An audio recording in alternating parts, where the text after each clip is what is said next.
ஓம் சரவண பவ. காக்க காக்க கனகவேல் காக்க. என் பிள்ளையே,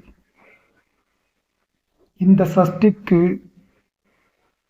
நான் என்ன வாக்கு சொல்லப் போகிறேன் என்று நீ ஆர்வமாக இருந்தாய்.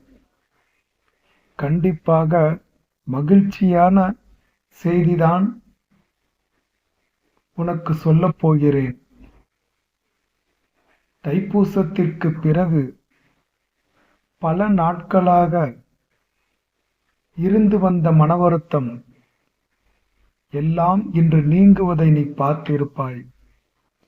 சில நேர்மறையான செய்திகள் அவ்வப்போது கண்ணில் தென்பட்டிருக்கும். நீ இழந்த முக்கியமானவைகள் பங்குனி உத்தரத்திற்குள் உங்களிடம் வந்து மீண்டும் சேர்ந்துவிடும். எல்லாருக்கும் கிடைத்த அதிர்ஷ்டம் எனக்கு கிடைக்காதா என்ற கவலையெல்லாம்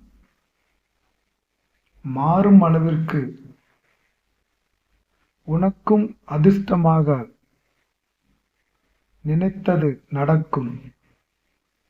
நம்பிக்கையோடு நீ நினைத்ததெத்தனையில் தவறாமல் எனும் திருத்தணி திருப்புகளை படித்து வா.